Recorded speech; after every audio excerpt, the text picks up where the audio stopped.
છેલ્લી ઘડીએ જ્યારે શ્વાસો નીકળવાની તૈયારી હોય ને ત્યારે આંખો ન ઉઘડતી, ત્યારે હલાવીને બતાવે, જો મામા આવ્યા છે, જો ભાઈ આવ્યા છે. જે જન્મે જે સમય અવસ્થા હોય એવી જ મૃત્યુ અવસ્થા. થોડું બાળક મોટું થાય એટલે માં શીખવાડે, જો આમ ના ખવાય, આમ ખવાય, આવું ના બોલાય, આમ બોલાય, અહીંયા ના બેસાય, આમ બેસાય. એમ જ ઘરડા થઈ જઈએ ને ત્યારે બાળકો કે બાબા ને બા અહીંયા ના બેસાય, આમ ના બેસાય, આ રીતે ન ખવાય, આમ ખાવું જોઈએ, અરે મહેમાનોની વચ્ચે આવું ના બોલાય, આમ બોલાય. એમ ન લાગે કે પાછી એ જ અવસ્થા, પાછી એ જ બાળકની અવસ્થા. એટલે કે ગડપણ એ બાળપણ જેવું છે, પાછું એ જ શિક્ષણ ને પાછું એ જ સમય પાછો આવે. આ પૃથ્વી ગોળ છે, ભગવાને બધું ગોળ બનાવ્યો. એક એક ગ્રહ નક્ષત્ર ચોરસ દેખાયો તમને? ભગવાનનું સર્જન ગોળ છે બધું. અણુ પરમાણુ તમે બધું જુઓ, કેવું ગોળ સર્જન છે પરમાત્મા. બધું જ તમે આકાશની સામે જુઓ, બધા ગ્રહ નક્ષત્રો બધા ગોળ. ક્યાંય ચોરસ પરમાત્માનું દેખાય છે કોઈ સર્જન? આ બધું જ ફરીને પાછું આવે છે. તમે જે સમાજને નાખો છો ને એ ફરી ફરીને. એટલે મૂળ વાત એ કે તમને જે જોઈએ એ જ આપો બીજા. તમારે પ્રશંસા જોઈએ છે તો પ્રશંસા કરવાની શરૂઆત કરી દો. તમારે નિંદા કરાવી છે તો બીજાની નિંદા કરવાની શરૂઆત કરી દો. ફરીને બધું પાછું આવશે. તાપત્રય વિનાશાય, ત્રિવિધ તાપોને હરનારા પરમાત્મા. પણ આ પરમાત્મા છે કોણ? શ્રી કૃષ્ણાય વયમ નમઃ. એ છે શ્રી કૃષ્ણ. કૃષિર્ભુવાચકો શબ્દણશ્ચ નિવૃત્તિવાચક તયોરૈક્ય પરબ્રહ્મ કૃષ્ણ ઇત્યવિધીયતે. જે સદાનંદ રૂપ છે એ જ કૃષ્ણ છે. કૃષ્ણ શબ્દની વ્યાખ્યા જ કૃષ્ણ તાપનો ઉપનિષદમાં કરવામાં આવી. જેની સર્વત્ર આનંદ રૂપ સત્તા એ જ કૃષ્ણ છે. કૃષ્ણમાં મન લગાડવું ન પડે. કૃષ્ણ તો છે જ એવો જેનામાં મન ખેંચાઈ જાય. કર્ષતિ ઇતિ કૃષ્ણ, જે મનને ખેંચી લે કૃષ્ણ. વ્યાસજી કહે એ કૃષ્ણને અમે નમન કરીએ છીએ. વયમ નુમઃ, કારણ કે નમનથી અધિક બીજો જીવ કરી પણ શું શકે? બધું જ એનું છે, એને કેમ આપી શકે? નમન વંદન જ આપણા છે. પણ એટલું યાદ રાખજો, વંદન કરો એની વફાદારી જરૂર કરજો. પ્રણામ કરો એને પ્રામાણિક બનજો. આપણે વંદન તો કરીએ પણ એની વફાદારી નથી રાખતા. વફાદારી ત્યારે કહેવાય કે ભગવાનને માનીએ પણ ભગવાનનું પણ માનીએ. આપણે ગુરુને માનીએ છીએ પણ ગુરુનું માનીએ છીએ. શાસ્ત્રને માનીએ, ભાગવતજીને પગે લાગીએ પણ ભાગવતજીનું માનીએ. જીવનમાં એ સંકલ્પ કરજો, ભગવાનની આજ્ઞામાં રહેવું છે. એની ભક્તિની શરૂઆત જ એ છે. આખા ભગવદ્ ગીતાનો ઉપદેશ સાંભળ્યા પછી અર્જુન એક જ વાત કરી, કરીશ્યે વચનમ તવ. ભલે ભગવાન એ જ બોલાવવા માંગતા હતા. આ આખા જે ઉપદેશો આપ્યા કે ભગવાન અર્જુનને કોઈ જ્ઞાની બનાવવા માટે યુદ્ધના મેદાનમાં ભણાવવા માટે નહોતા બેઠા કે ચાલ તને જ્ઞાન માર્ગ ભણાવું ને સાંખ્ય માર્ગ ભણાવું ને કર્મ માર્ગ ભણાવું. કે યુદ્ધના મેદાનમાં ભગવાન એને ભણાવવા માટે નહોતા બેઠા, એને શરણાગતિ કરાવી. અને એ સાંભળવા માંગતા હતા, કરીશ્યે વચનમ તવ. હવે આપે જેમ કહ્યું છે એમ કરીશ. હું યુદ્ધ નથી લડવાનો, આપની આજ્ઞાનું પાલન કરવાનું છે. અને એ વાતથી જો તમે યુદ્ધ પણ કરો છો તો તમને એમાં પાપ નથી લાગતું, તમને એમાં દોષ નથી લાગતું, કારણ તમે તો આજ્ઞાનું પાલન કરો છો. અને એટલે જ આપણે ત્યાં સેવામાં પણ કહ્યું ને, સેવા કૃતેર ગુરુર આજ્ઞા. સેવા ઈચ્છા પ્રમાણે નથી થતી, આજ્ઞા પ્રમાણે થાય છે. અમે તો આજ્ઞાનું પાલન કરીએ છીએ, અમે ક્યાં સેવા કરીએ છીએ? એટલે સેવામાં દોષ પણ થાય છે ને તે તમને નથી લાગતા, કારણ તમે ક્યાં સેવા કરો છો? તમે તો આજ્ઞાનું પાલન કરી રહ્યા છો. કરીશ્યે વચનમ તવ. અને આ જીવનમાં વાત આવે, શરણાગતિ આવે. સુંદર મન એ જ સુમન છે. આપણે ફૂલો લઈ લઈને ઠાકોરજીને ધરાવીએ, એ ખરેખર તો દરેક સુમન, આ દરેક પુષ્પ એ આપણા મનનું પ્રતીક છે કે પ્રભુ આપને ચરણોમાં સમર્પિત કરીએ છીએ, પણ અમારું મન પણ આપ આવું સુમન જેવું સુગંધિત બનાવજો. આપના ચરણારવિંદમાં નેત્રોને વિછાવી અમારું જીવન પાથરી દઈએ, આપના થઈને રહીએ. જીવનમાં કોઈના થવું એ બહુ મોટી વાત છે. ક્યાંક બંધાવું એ બહુ મોટી વાત છે. એ બંધન નથી, એ ગૌરવ છે. કોઈ એક સ્ત્રી પરણીને કોઈ એક પુરુષ સાથે બંધાય એ એના પ્રેમનું ગૌરવ છે. એ એના પ્રેમનું બંધન નથી, એના પ્રેમના વિકાસનો આધાર છે. એમ મન કોઈ એકના ચરણોમાં બંધાઈ જાય એનો બંધન નથી, એના પ્રેમનો આધાર બને છે. જેમ વાડ બાંધવામાં આવે ફૂલોની આસપાસ, એ વાડ એનો આધાર, એનો સુરક્ષા છે. એમ ક્યાંક બંધાવું, ક્યાંક મનને બાંધી લેવું, કોઈ ગુરુના ચરણે, કોઈ પ્રભુના ચરણે, કોઈ ગ્રંથોના ચરણે, કોઈ પ્રભુના સ્વરૂપ નિષ્ઠામાં, કોઈ માળાની સાથે, કોઈ મંત્રની સાથે, ક્યાંક મનને બાંધી રાખો, જેથી એમાં નિષ્ઠા પેદા. ભક્તિ નિષ્ઠા વગર વિકાસ પામતી નથી. આ જે ભાવ છે, પણ લોકોના ભાવ વિખરાયેલા હોય, કંઈક સર્જન નથી થતું. નિષ્ઠા વગરનો ભાવ એ ક્યાંય ગતિ નથી આપતો. ભાવને નિષ્ઠા આપો, નિષ્ઠાનો આધાર આપો, એનો વિકાસ થશે. ક્યાંક બંધાવ અને બંધન નહીં રહે તમારું, એ તમારા વિકાસનો આધાર બનશે. એક પાતળી વેળને જેમ લાકડીનો આધાર આપીએ છે, એ વેળનું બંધન નથી હોતું, એના વિકાસનો આધાર હોય છે. એમ જો હું તમને પ્રશ્ન કરું, તમારી શ્રદ્ધાની વેળને તમે ક્યાં બાંધી છે? કોની સાથે બાંધી છે? કોઈ એક એવું નામ, કોઈ એવો કોઈ મંત્ર, કોઈ એવું સ્વરૂપ, કોઈ એવો ગ્રંથ, કોઈ લાકડી આપી છે શ્રદ્ધાની વેળના વિકાસ માટે? વિચારજો અને એ આધાર આપજો, જેથી એનો વિકાસ થાય. બીજો કોઈ આધાર ન મળે તો આ ભાગવતજી જેવો આધાર ક્યાં મળશે? શ્રેષ્ઠ આધાર છે ભાવનો આ ભાગવતજી. અને ભાગવતજીના ફળોમાં કહ્યું પરમ પ્રેમ, નિસંશયતા, આદિ આદિ જે 5 ફળ બતાવે છે, આ ભાગવતજી દ્વારા તમને એ મળશે. નિષ્ઠાપૂર્વક ભાગવતજીના ચરણોમાં બેસી જાઓ. અહીંયા ભાગવતજીના પોથીજીના તો મનોરથી થયા, પણ એક સંકલ્પ એવો કરો, રોજ એક શ્લોક ભાગવતજીનો વાંચીશ, રોજ એક અધ્યાય વાંચીશ. કંઈક એવા સંકલ્પ કરજો, ગ્રંથનો આશ્રય કરજો. અને ભાગવતજી તો સ્વયં પ્રભુ છે, એનો આશ્રય કરશો તો વિકાસ થશે ભાવનો. શ્રી કૃષ્ણાય વયમ નમઃ. અમે શ્રી કૃષ્ણને વંદન કરીએ છીએ. આગળ સ્તુતિ કરતા સુખદેવજીને વંદન કરે છે, પિતા પુત્રને વંદન કરે છે. જો ભક્તિમાં તો જેમાં ભાવ વધારે એ મોટો. અહીંયા આયુથી ન ગણાય. ભક્તિમાં તો એવા વ્યક્તિને આગળ કરાય જેના હાથથી વધારે સેવા થતી હોય, જેના મુખમાં વધારે પ્રભુનું નામ લેવાતું હોય. ભક્તિ માર્ગમાં તો એ વડીલ છે. એ ભલે 5 વર્ષનું બાળક પણ હોય ને, પણ એને આગળ કરી એના હાથે સેવા કરાવજો. જો આપણે ત્યાં ક્રમ છે, હું જ કરું, હું જ મારા હાથે, એવો આગ્રહ ભક્તિ માર્ગમાં નથી હોતો.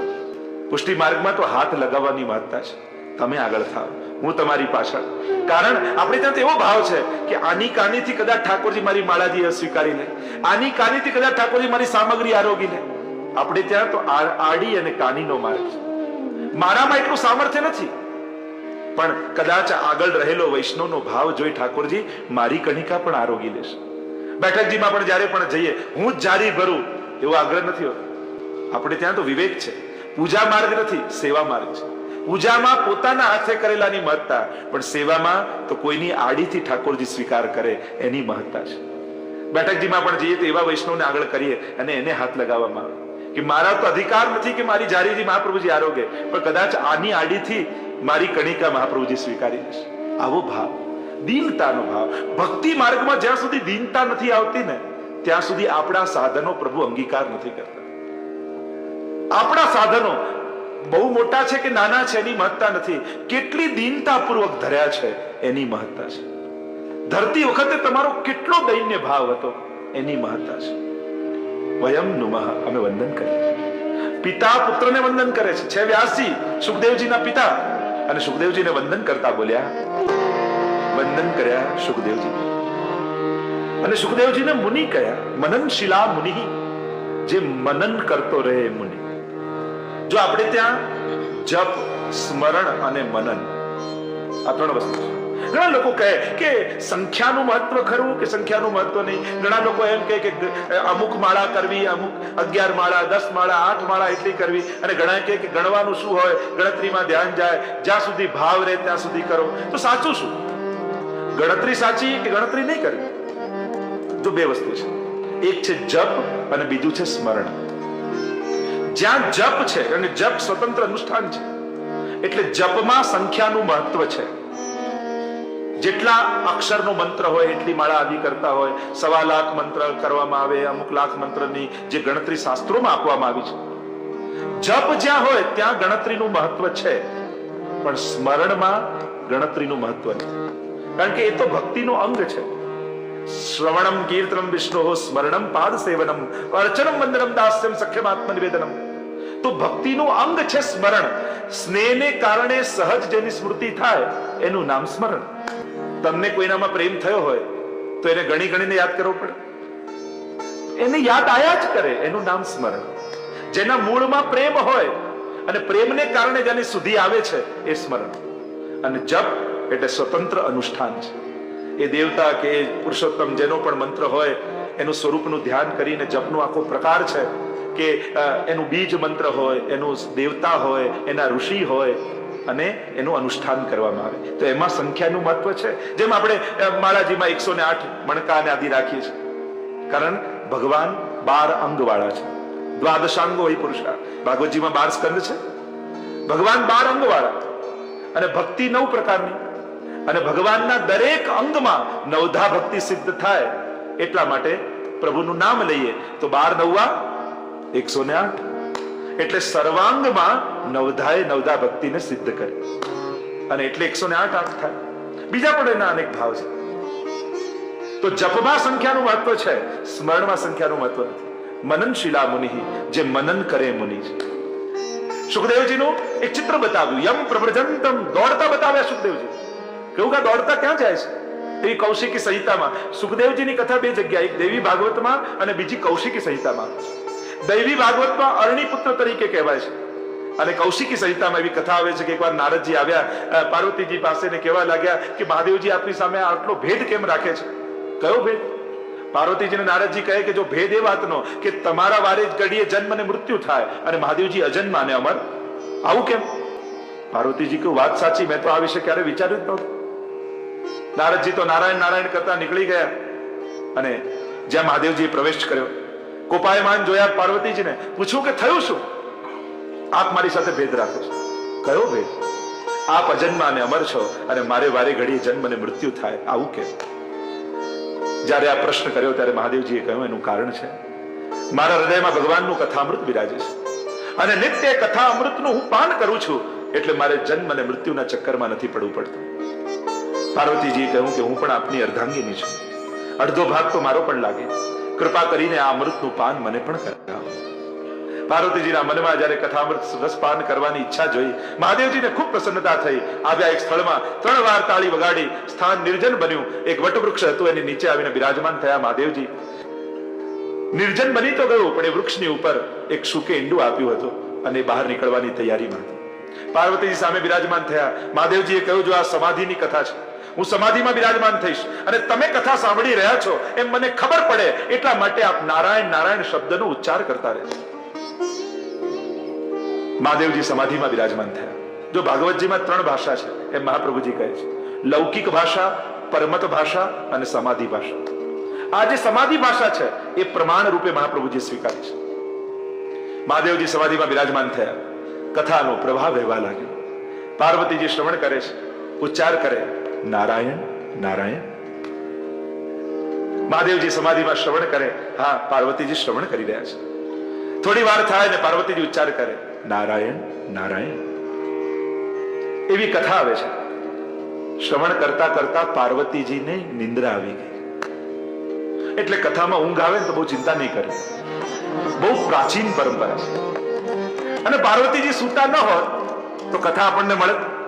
ઘણા લોકો સૂઈ જાય ને તો જ બીજા સાંભળી શકે, એટલે એ લોકો સૂઈ જાય એમાં જ સારું, નહીં તો પોતે તો સાંભળે નહીં, બીજાને ડિસ્ટર્બ કર્યા કરે.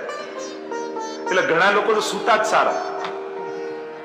કામનો માણસ સૂઈ જાય ને તો બધાને ટેન્શન થઈ જાય. નવરો માણસ જાગતો આગળ આગળ ફરે ને એ બધાને નડે. કામનો માણસ સૂતો નડે અને નખાવો માણસ જાગતો નડે. કઈ કરે નહીં, આગળ આગળ ફર્યા કરે અને બીજાનું કામ બગાડે. પાર્વતીજી નિંદ્રાધીન થયા. સુરદાસજીનું પણ પદ છે ને, અદભુત નિંદ્રા આઈ મંડલી મેં.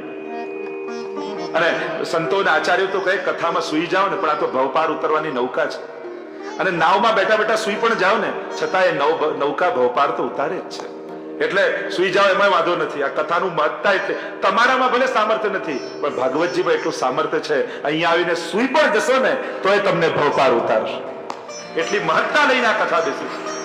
ભાગવતની કથા ક્યારે નિષ્ફળ નથી જતી, ક્યારે નિષ્ફળ નથી જતી. દવા કોઈ ખાઓ, અભાવે ખાઓ, કુભાવે ખાઓ, અરે સુતા સુતા ઘણા ખવડાવી દો, પણ આ શરીર પર અસર તો કરે જ છે. આ ભવૌષધિ છે. ભવૌ સદા શ્રોત્ર મનોભિરામાત કૌતમ શ્લોક ગુણાનુવાદાત પુમાન વિરજ્યેત વિના પશુઘ્નાત. આ એવી દવા છે, સુતા સુતા પણ કાનમાં જશે ને તોય કામ કરશે. પેલી દવા તો કડવી હોય, આ તો મીઠી છે. પેલી દવા તો રોગ મટી જાય પછી બંધ કરી દેવાની, આ તો ભવરોગ મટે પછી પીતા રહેવાની. પેલી દવા તો અમુક માત્રામાં લેવાની હોય અને આ તો સતત પીવાની. આ કથા એવી ભૌષધિ છે જે ભવના રોગોને સમાપ્ત કરી દેશે. પાર્વતીજી સૂઈ ગયા, પણ કથાના પ્રભાવથી બેઠેલા સુખને એવું બળ આવ્યું. મનમાં વિચાર થયો, આ દિવ્ય કથા મારા કોઈ ભગવત કૃપાના સંજોગે મને આ કથા મળી છે. જો ઘણીવાર ઘણા લોકોનું આયોજન નથી હોતું, પ્લાનિંગ નથી હોતું કે અમે કથા સાંભળવા જઈશું, પણ એવી કોઈ ઘટના બને, એવા સંજોગ બને કે અચાનક આવીને કથાનો લાભ મળી જાય. ઘણા અહીંયા ફરવાય આવ્યા છે અને એ સમય કથા ચાલતી હોય ને સંજોગ એવા બને કે કથાનો લાભ મળી જાય. કૃપા વગર કથા મળતી નથી. અને ઠાકોરજી કથામાં બેઠા હોય ને એના પર વહેલી કૃપા કરે. વર્ષોથી સાધના કરતા હોય એના પર તો થાય, પણ જે કથામાં આવે ને આ ઇમરજન્સી વોર્ડ છે. કોઈ ડોક્ટર પાસે કાયમ રોજ ચેકઅપ કરવા દર્દી આવતો હોય અને જ્યાં ચેક કરવા જતા હતા ડોક્ટર, એટલામાં સમાચાર આવ્યા કે કોઈ ઇમરજન્સી વોર્ડમાં કોઈ દર્દી આવે છે, તો ડોક્ટર શું કરે? પેલા જે રેગ્યુલર ચેકઅપમાં આવતો હોય એને જુએ કે ઇમરજન્સી વોર્ડમાં પેલા જાય? ઇમરજન્સી વોર્ડમાં પેલા જાય ને. એટલે એમ જ જે નિત્ય નિયમ કરતા હોય, ભગવાન જુએ કે આ લોકો તો કથામાં બેઠા છે, એટલે ભગવાન પણ બધું જ છોડી અને પેલા કથામાં આવીને ભક્ત પાસે કૃપા કરે. આ ભાગવત કથા એ તો ઇમરજન્સી વોર્ડ છે. ભગવાનને એમ થાય કે આને બહુ ઉતાવળ લાગે છે મને મેળવવાની, અને એટલે બધું જ છોડી અને મારી કથામાં આવીને બેઠો છે. એટલે ઠાકોરજી પણ બધું જ છોડી તમારી પાસે આવીને બેસી ગયા. આ ભવૌષધિ છે. આ શુકને એમ થયું, અરે એવા કઈ ભગવત કૃપા મારા પર થઈ, મને આ કથા મળી રહી છે. આ દેહમાં, શુકના દેહમાં, એક પક્ષીના દેહમાં મને આ દિવ્ય પદાર્થ મળ્યો છે. અને પાર્વતીજી સૂઈ ગયા. જો મહાદેવજીને ખબર પડશે, કથા કહેવાનું બંધ કરી દેશે.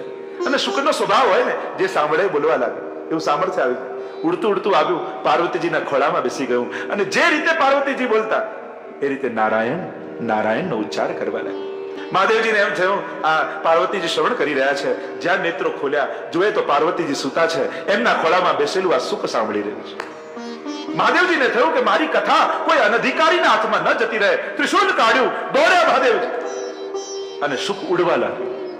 ઉડતું ઉડતું આગળ જાય, પાછળ પાછળ મહાદેવજી ત્રિશૂળ લઈને દોડે. ઉભો રે, ઉભો રે, મારી કથા કોઈ અનધિકારીના હાથમાં ન જતી રહે. કારણ કે ઉત્તમ વસ્તુ હીન વ્યક્તિના હાથમાં જાય ને તો એની મહત્તા સમાપ્ત કરી દે છે. ઉત્તમ વસ્તુ કોઈ હીન વ્યક્તિના હાથમાં, ગંગાજી હોય પણ કોઈ અશુદ્ધ પાત્રમાં હોય તો એની પવિત્રતા નાશ થાય છે, એમ શાસ્ત્ર કહે છે. પાત્ર કેવું છે એની પણ મહત્તા છે. આ જ ભાગવત કથા છે, પણ એ કોઈ અપાત્રના મુખેથી જો તમે સાંભળો તો એ દુર્ભાવ જ પેદા કરે કદાચ તમારી અંદર. આકાશમાંથી વરસતું જળ, બીજ વાવ્યા હોય એના તો ફણકા ફૂટાડે, પણ આજુબાજુ ઘણીવાર નિંદણ પણ ઉગી જાય. મૂળ વાત પાત્રતાની બહુ મહત્તા છે. એટલે જ પહેલું સ્કંદ એ અધિકાર લીલા કહી છે. જીવ અધિકારી છે કે નહીં? કથા તો એ જ છે, પણ અધિકાર કેવો છે? કહેનારનો, સાંભળનાર અધિકાર બહુ મહત્વનો છે. એ તો જયારે પ્રથમ સ્કંદ પ્રારંભ કરીશું ત્યારે ચર્ચા કરીશું. મહાદેવજી પાછળ પાછળ દોડે. સુખદેવજી ઉડતા ઉડતા, એવી કથા આવે છે કે વ્યાસજીના આશ્રમમાં પ્રવેશ કર્યા અને વ્યાસ પત્નીએ જ્યાં બગાસું ખાધું અને એના મુખમાં પ્રવેશી અને ગર્ભમાં પ્રવેશી ગઈ. 16 વર્ષ સુધી સુખદેવજી ગર્ભમાં રહ્યા. મહાદેવજીને થયું કે ઠેકાણે ગયા છે, પાછા પધારી ગયા કૈલાસ પર. તેજ બદલાઈ ગયું ઋષિ પત્ની.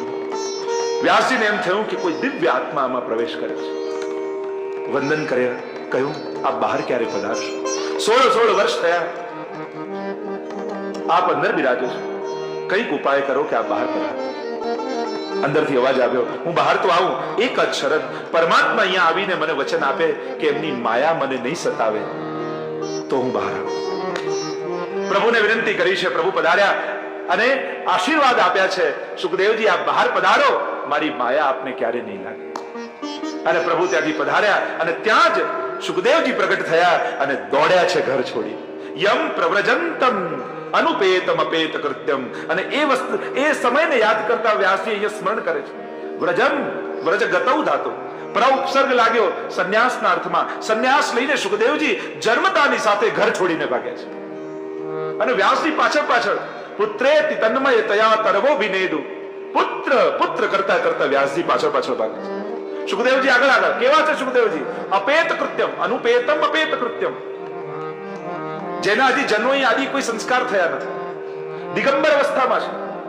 એમ કહેવાય કે દરેક બ્રાહ્મણ પાસે 4 ગાંઠ હોય, ચોટીમાં, ધોતીમાં, પોથીમાં અને જનોઈમાં. આ નિર્ગ્રંથ છે. નથી ચોટી, નથી ધોતી, નથી પોથી, નથી જનોઈ. વિકાર હોય તો સંસ્કારની જરૂર પડે, આમની અંદર તો કોઈ વિકાર નથી. જેના જન્મના મૂળમાં આ ભાગવતની કથા બિરાજે છે, એનામાં વિકાર ક્યાંથી હોય? આગળ આગળ સુખદેવજી જાય, એવી કથા આવે કે વ્યાસજી પાછળ પાછળ જઈ રહ્યા છે, અપ્સરાઓ સ્નાન કરી રહી છે. સુખદેવજી ગયા તો કઈ ફરક ન પડ્યો, પણ વ્યાસજી ગયા તો બધાએ વસ્ત્રો ધારણ કરી લીધા. વ્યાસજીને આવ્યો ક્રોધ, અપ્સરાઓને કહેવા લાગ્યા 16 વર્ષનો મારો યુવાન દીકરો અહીંયાથી ગયો તો તમને કઈ શરમ ન લાગી? અને મારા જેવો ઘરડો વ્યક્તિ અહીંથી જાય તમને સંકોચ અને શરમ લાગે, આવું કેમ? ત્યારે અપ્સરાઓએ કહ્યું, ક્ષમા કરજો મહાત્મન, આપ વૃદ્ધ છો, પણ આપની અંદર હજી એટલી ભેદ બુદ્ધિ છે કે આ સ્ત્રી છે ને આ પુરુષ છે. આપના પુત્ર તો નથી જોતા સ્ત્રી, નથી જોતા પુત્ર, એ તો દરેકમાં ઈશ્વર સિવાય બીજા કોઈના દર્શન નથી કરતા. સર્વભૂત હૃદયમ મુનિમાનતોસ્મિ, એ તો સર્વમાં ઈશ્વરને જુએ છે, સર્વમાં એમને આત્મભાવ સિદ્ધ થયો છે, કારણ કે એ જ આત્મા સર્વમાં બિરાજે છે, એક જ આત્મા સર્વમાં છે, આત્મભાવથી જીવે છે. એવા સુખદેવજીને અમે વંદન કરીએ છીએ. સુખદેવજીને વંદન કર્યા, નૈમિષારણ્યમાં લઈ ગયા. 1000 વર્ષ સુધી ચાલે એવો યજ્ઞ પ્રારંભીને સૌનકાદી ઋષિઓ બિરાજમાન થયા છે, એવો યજ્ઞ શરૂ કરે છે. અને યજ્ઞના મધ્ય ભાગમાં થોડો સમય બચી જાય છે, એટલે મનમાં વિચાર કર્યો કે કોઈ લૌકિક ક્રિયા કરવા કરતા કોઈ મહાપુરુષને બોલાવીએ અને ભગવત ચર્ચા કરીએ, સત્સંગ કરીએ. તમારો ફ્રી ટાઈમ તમે કઈ રીતે પાસ કરો છો એ બહુ મહત્વનું છે, કારણ કે તમારા જીવનમાં જે મહેચ્છાઓ છે, ઈચ્છાઓ છે, એ તમારા વધારાના સમયમાં દેખાય છે. તમારી મનની ઈચ્છાઓ, જો માણસ ભીડમાં તો બધા સારા થઈને બેઠા હોય, તમારું એકાંત કેટલું પવિત્ર છે એના પરથી નક્કી થાય તમે કેટલા પવિત્ર છો. જ્યારે કોઈ જ ન હોય, તમે એકલા હો, ત્યારે તમારા મનમાં શું વિચાર આવે છે, તમારી શું ક્રિયાઓ છે, એ તમારી પવિત્રતાને નક્કી કરે છે. બાકી ભીડ અને સભાઓમાં તો બધા સારા થઈને બેઠા હો, તમારી એકાંતની પવિત્રતા બહુ મહત્વની છે. વિચારજો, તમે એકલા હો ત્યારે તમારા મનમાં શું વિચાર આવે છે, અને એ જે વિચાર આવતા હોય માનજો કે તમારા જીવનમાં તમે એને પ્રાધાન્ય આપ્યું છે. ચિંતન કરજો. સમય વધે છે થયું કે સુતજીને બોલાવ્યા કથા કરવા માટે, ભગવત ચર્ચા કરવા માટે. બિરાજમાન કર્યા ઉપર આસન ઉપર. સૌનકાદી ઋષિઓ આવ્યા, ગુરુદેવને વંદન કર્યા. ભગવદ ગીતામાં પણ ભગવાન કહે છે ને, તદ્વિધિ પ્રણિપાતેન પરિપ્રશ્નેન સેવયા ઉપદેક્ષંતિ તે જ્ઞાનમ જ્ઞાનીન તત્વદર્શિનઃ. તું એ ગુરુ પાસે જા, વિધિપૂર્વક જા, એને વંદન કર, સેવા કર અને તારા મનની જિજ્ઞાસા કર. કઈ રીતે જવાય પ્રભુ પાસે ને ગુરુ પાસે એનો પણ વિવેક છે. હા, શુદ્ધ ભાવ મહત્વનો, પણ શુદ્ધ ભાવને સુંદર રીતે પ્રગટ કરતા પણ આવડવું જોઈએ. ઘણા લોકો કહે અમારું દિલ ચોખ્ખું છે પછી ક્યાં કઈ કરવાની જરૂર છે. અરે તું કહે છે કે દિલ ચોખ્ખું છે, ગામ વાળા કહે ત્યારે સાચું, આપણે આપણી રીતે આપણે ચુકાદા આપી મારું દિલ ચોખ્ખું છે તો આપણે તો આપણા માટે કહીએ છીએ, ગામ વાળા કહે છે. દિલ ચોખ્ખું હોય ને એ ક્યારે એમ કહે જ નહીં કે શું કરવાની જરૂર છે. દિલ ચોખ્ખું હોય એ તો એમ કે જે કોઈ કરવા તૈયાર છું, જો મારા ઠાકોરજી રાજી થતા હોય તો હું બધું કરવા તૈયાર છું. આને કહેવાય કે દિલ ચોખ્ખું છે. કઈ કરવાની જરૂર નથી, કારણ કે મારું દિલ ચોખ્ખું છે એ જ બતાવે છે કે હજી દિલ ચોખ્ખું નથી થયું. લોકો એને એક્સક્યુઝ તરીકે સ્વીકારે, હું દિલ ચોખ્ખું છે પછી ક્યાં કરવાની. દિલ શુદ્ધ થયું હોય તો તે તો બધું કરવા તૈયાર થાય. મનની પવિત્રતા, શુદ્ધતા જરૂરી છે, પણ એ કાચા સોના જેવું છે. કાચા સોનાના બિસ્કિટ પહેરીને ફરો છો ના, એના ઘરેણા બનાવો છો અને એ પહેરો તો જ સુંદર લાગે. એમ શુદ્ધ હૃદય એ કાચું સોનું છે અને ડિસિપ્લિન, શિસ્ત એના શણગાર છે. શિસ્ત દ્વારા, સંયમ દ્વારા, નિયમ દ્વારા તમારા શુદ્ધ ભાવને તમે નિખારો છો, એના સૌંદર્યને વધારો છો. શુદ્ધતા સુંદરતા બને ત્યારે નિખરે છે. એમ શુદ્ધ ભાવને સુંદર નિયમોમાં બાંધી અને પછી પ્રસ્તુત કરો. પ્રભુ વધારે પ્રસન્ન થશે. શરણે જાઓ કોઈ સદગુરુના અને પૂછો મારો ઉદ્ધાર કેમ થાય. આપણે આટલા બેઠા છીએ, એમાંથી કોઈના ગુરુ છે ને, પણ તમારી જ્યાં પણ શ્રદ્ધા હોય અને એના ચરણોમાં બેસીને આ પ્રશ્ન કર્યો કે મારો ઉદ્ધાર કેમ થાય, મને ભગવાન કેમ મળે. ક્યારે પણ કોઈએ કર્યો હોય વિચાર તો કરો, વિચાર કરજો. જઈને ચરણોમાં કોઈના ચરણોમાં બેસીને આ જિજ્ઞાસા કરી છે, મને ભગવાન કેમ મળે, મને ઠાકોરજી કેમ મળે. એકવાર મેં જ્યાં ભાવ છે ત્યાં મેં પ્રશ્ન કર્યો કેમ ઠાકોરજી મળે, અને જે ઉત્તર મળ્યો અને એને આધાર બનાવી અને જીવનમાં માર્ગ નક્કી કર્યો છે. એમ તમે કોઈની આજ્ઞામાં જીવો છો, આજ્ઞા પાલન એ કઈ કોઈને નીચા કે ઊંચા બતાવે નથી, આપણા જીવનનો આધાર છે. એ આજ્ઞાના ભરોસે હું જીવું છું અને કોઈની આજ્ઞામાં જીવો કેટલી એક શ્રેષ્ઠતા છે, કેટલી નિશ્ચિતતા આવી જાય. હું તો એની આજ્ઞા પાડું છું, બધોય ભાર થઈ ઉતરી જાય. હું તો આજ્ઞા પાલન કરું. હું ક્યાં કઈ સત્કર્મ કરું છું, હું ક્યાં કઈ સેવા કરું, તો આજ્ઞા પાડું છું.